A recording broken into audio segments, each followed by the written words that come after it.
Hi there, as a part of AgilePoint's version 10 release, we're happy to announce support for AWS Bedrock. Now this is a companion video where we'll focus on using the Bedrock control tower activities. If you're interested in the inline process actions or how to create an access token for Bedrock, please watch the companion video. So for today, we have a sample application that will highlight the use of various Bedrock control tower activities. And again, our sample application is going to be an insurance claim. Now we'll come back to our agents in just a moment, but let's first walk through the typical steps in this insurance claim. So a customer has an accident, they call into a call center where an agent records initial details about that accident. From there, the process flows externally and prompts the customer to provide a more detailed description around the accident and supply any images showing damage to their vehicle. And from there, a number of the typical internal steps that we won't cover as a part of today's video. Now across the top, we do have 3 AI control tower agents from the Bedrock control tower stencil. So let's quickly take a look at what we have available. So like many other AI platforms, there's a couple of high-level categories where we can analyze an image and leverage chat completion functionality. You'll see both of those over the course of this demo. But under each category, we have ways in which we can introduce dynamic process behavior. As an example, analyze an image and adapt the flow. Inject ad hoc tasks, initiate sub-processes, send notifications. And similarly here, from a chat completion perspective, we have the same ability to adapt the typical process flow. So let's take a look at our agents, and before we show you the configuration, let's go over their roles and how they each contribute to this insurance claim application. So first, we have an image classifier, which will analyze the customer-provided image showing damage to the vehicle and return a structured damage assessment. Of the numerous parts of a vehicle, which pieces have been damaged? Our computer vision agent will send its insights over to our claims analyzer agent, which will compare the output from our image classifier to the more detailed description of the accident. Are there any inconsistencies? Is this a human authentic report? Things of that nature. And then finally, these 2 agents will send their insights over to our fraud predictive agent, looking at the totality of the claim. What is the likelihood that fraud is present in this claim? And if fraud is likely, we'll see the typical processing paused. So this agent has the ability to stop the typical processing and inject a number of additional steps of review for subject matter experts and our fraud investigation team. Okay, so let's take a look at our image classification agent. So as you're seeing here, this is using the analyze image activity. And again, is in charge of analyzing the customer provided image showing damage to the vehicle and to return a structured damage assessment. Essentially, which parts of the vehicle have been damaged. So you're seeing here, we're passing the image from the form with the customer engagement step, and once uploaded, it will be stored in a repository. Now you're seeing here, we've configured Box, but as we all know, there are a number of out-of-the-box repositories that could have been used. So here we have a variable for the dynamic folder path of the uploaded image. Next, we've selected how we're connecting into Bedrock and the model that we'd like to use. Now you're seeing here, I have a checkbox called Use the Model configured in the access token. This is really handy from an ongoing manageability perspective, as if I set the model at the access token level, I just have one place to change it, as opposed to scattered across a number of actions, control towers, and applications. Now there were a few initial model parameters that we've specified, but let's go ahead and look at the system instructions. Now, if you're used to the sort of typical prompt engineering background where it's simply a blob of text, you'll notice here that AgilePoint is much more structured and bounded in the approach. So here, the overall goals and mission are to provide a damage assessment to identify damage to a vehicle based on an uploaded image for use in an insurance claim. The skills include things like computer vision-based image analysis, damage detection, visual inspection, and JSON formatting so that we can use this later on in our application. The input context is going to be an image as provided by the customer during the customer engagement step. Now here you're seeing under instructions the structured damage assessment that we are expecting to come back from our vision model, essentially showing all of the different parts of the vehicle. So a response will be required for each portion of the vehicle based on what's shown in that image. Quality verification steps, essentially saying we need to return a damage assessment for all distinct parts of the vehicle. Each field appears only once to return a yes or no answer, and a few other details, including JSON formatting. And then the output, right? Here being that JSON structure showing those 9 distinct parts of the vehicle. So I've provided the structure and a sample response. Okay, now with the AI control tower, it is event driven. So you're seeing here, it's going to kick in when the customer engagement step has been completed, though I can bring in additional filter conditions here if I'd like. Nothing from a request mapping perspective because we are providing this from the customer engagement form. And again, the response is the JSON format provided in my system instructions. So what you're seeing here is I'm passing the response for our structured damage assessment back to the relevant nodes in my AgilePoint application. Okay, no parsing required in my case. If I was storing this response in a variable and wanted to parse out different elements, you're seeing here I have different means by which I can do that. And then nothing configured here in actions. We just want the response back from our vision model. Okay, so that covers off the image classification agent. I won't cover the claims analyzer agent. The configuration is very similar to our fraud predictive agent, but just to quickly recap, our claims analyzer agent essentially receives the output from our image classification agent and makes a comparison. Is what is shown in the image lining up with the customer provided description of that accident? Okay, now let's take a look at our final fraud predictive agent. Here, we're using the chat completion activity with initiating a dynamic subprocess. Because again, if fraud is likely in this claim, we're going to see additional levels of review dynamically injected into this application that don't currently exist during design time. Okay, so again, I've selected how I'm connecting into Bedrock. I'm using the model as prescribed in the access token and my initial model parameters. System instructions are looking at the entire claim as a whole and looking for indicators of fraud. So things like anomalies, inconsistencies, unusual patterns, or various risk factors. The skills include insurance domain understanding, fraud pattern detection, various types of analysis, rules-based and heuristic reasoning, and clear, explainable decision-making. The input is a JSON structure with various details from both the policy as well as the claim itself.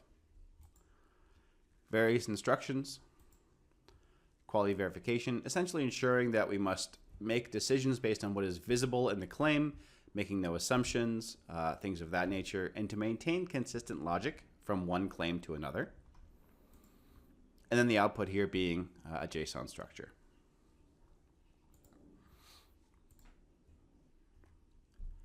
Okay, so again, my triggering event will be the wait for milestone activity when that has been completed. Again, could bring in additional filter conditions. The request has been intelligently brought over from my system instructions, which means now it's a very straightforward mapping.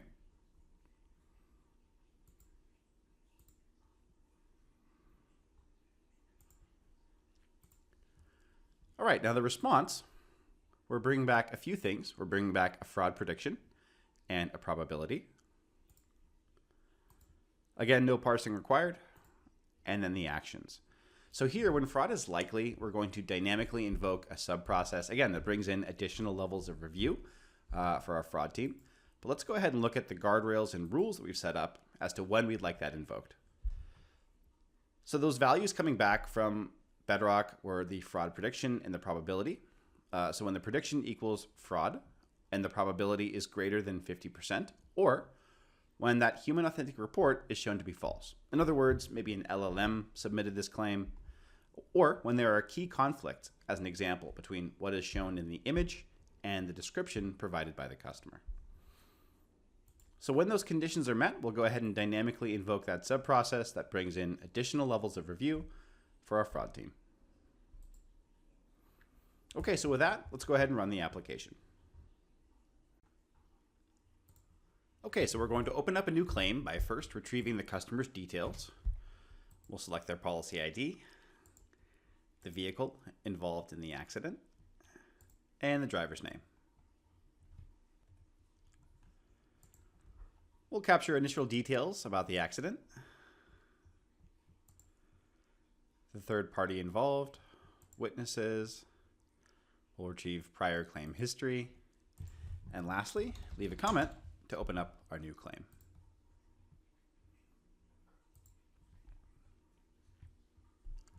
Okay, so the process is kicked off. Let's go ahead and track it.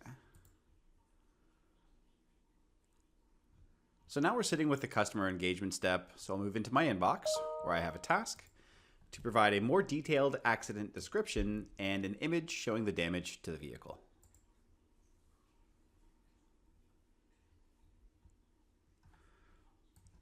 So the image I'd like to use shows very clear damage to the front of the vehicle. So let me upload that. Now, while that's uploading, we'll move towards the bottom where we'll provide a more detailed accident description. And what I'd like to do is introduce very clear conflict between what's shown here in the description and the image. So I'm going to change this to the back of the vehicle having been damaged.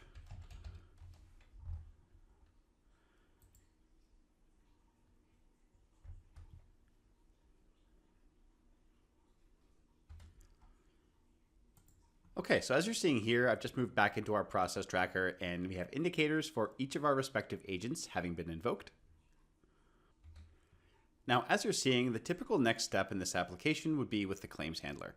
But in this case, fraud is going to be likely, so the typical processing will have been paused. Such that if I go back into my task list, you'll see here we have a claims handler step. But I'm going to be met with a warning indicating that fraud is likely in this claim, and that this step has been paused until additional levels of review have been injected for the investigation team. Okay, so now you're seeing an additional task has been injected here called Fraud Alert. So this has been dynamically routed to a subject matter expert to review the insights uncovered by AI and accept or reject the suggested change to the process coming back from our control tower. The details as to why this task has been dynamically routed to me, as well as the suggested change to our process. Now first, I want to take a look at all of the insights that AI has uncovered. So first, we're seeing the results of our image classification or computer vision agent, showing damage to the front of the vehicle. Now AI analysis, this is our claims analyzer agent, and what you're seeing here is that this agent has determined this has been a human authentic report, perhaps provided by a non-native English speaker due to grammatical and phrasing sorts of issues. But that there are key conflicts between the report and the image. So as a result, we have our fraud indicators. Now during the last tab here, I can decide whether to accept or reject the suggested change coming back from the control tower, which is to inject an additional task for our fraud investigation team. So in this case here, the control tower is working with a human brought into the loop, but bear in mind that these agents can also take autonomous actions against our process. So we'll go ahead and accept the suggested change. I'm going to inject a task for myself, with the task being with the investigation team. And what I'd like to do here is keep the lock on all of the downstream steps until this exception is resolved. So now behind the scenes, the AgilePoint engine is injecting yet another additional task for review. We'll see that here in just a moment. Okay, so refreshing my task list, I can see yet another injected task here. So let's go ahead and open this up. And at this point, I'm playing the role of the fraud investigation team. So here, I'm going to leverage not only the insights uncovered by AI, but of course, all of my domain experience as an investigator. We'll take an offline action to validate the fire and police reports. And then finally decide how this claim should move forward. If I find that fraud is likely, I can go ahead and reject the claim. In my case, I think this is just a customer who's a bit frazzled after having had an accident, so I'm going to remove the lock from the downstream steps and allow the claim to proceed as normal.